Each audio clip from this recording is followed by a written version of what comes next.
ya Jubilee, kura ya Jubilee.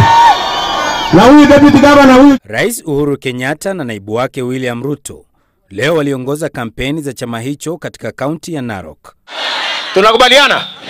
Aidha, siasa za IEBC zilitawala mikutano ya Jubilee, huku naibu wa Rais William Ruto akidai kuwa muungano wa NASA una nia ya kupewa kandarasi ya kuchapisha karatasi za kupigia kura. Sisi hatutakuwa kwa mkutano yeyote ya kufanya matenda na kukubaliana ati nani atachapisha makaratasi ya ballot papers. Hiyo ni kazi ya IEBC.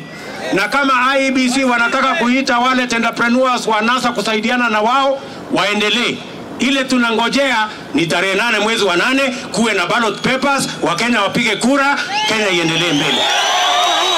Kwa mujibu wa Rais Kenyatta, ni sharti uchaguzi mkuu ufanyike Agosti 8, na ameitaka tume ya IEBC ichunge isije kapotoshwa na upinzani kwa nia ya kuwakosesha Wakenya haki yao ya kikatiba ya kupiga kura. Wakenya ndio wataamua viongozi tarehe 8 mwezi wa 8. Sio koti, sio IEBC. IEBC kazi yake ni kusimamia uchaguzi, sio kupiga kura, kusimamia uchaguzi. Na hiyo ndio tuwataka IEBC ifanye. Na mimi nataka niwaulize wale tunashindana na wao. Hii makesi yote wanapeleka kotini kujaribu kuzuia Wakenya wasipige kura tarehe 8 mwezi wa 8.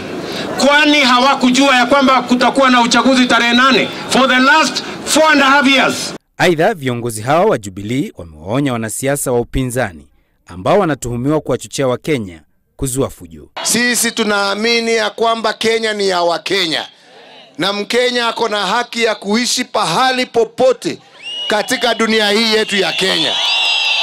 Tunaelewana? Mambo ya kwenda kuvunja manyumba, mashule ya watu, makanisa, hiyo ni kazi ya shetani. Wanasiasa wa Jubilee wamekuwa katika maeneo ya Olmekenyu katika kaunti ya Narok na maeneo mengine kuomba kura, ambapo rais alizindua ujenzi wa barabara ya Ololunga kwenda Olemekenyu ambayo itatiwa lami. Barabara ambayo mmeigojea miaka mingi. Kweli ama uongo? Si ni kweli? Barabara ambayo mimi naamini itasaidia kufungua sehemu hii, itasaidia kuleta usalama, na itasaidia kuhakikisha ya kwamba wananchi wa hapa wanaishi kama Wakenya wenzao. Kesho, Rais Uhuru Kenyatta anatarajiwa kuongoza kampeni za Jubilee katika kaunti za Homa Bay na Kisumu. Simon Kigamba, Citizen Nipashe.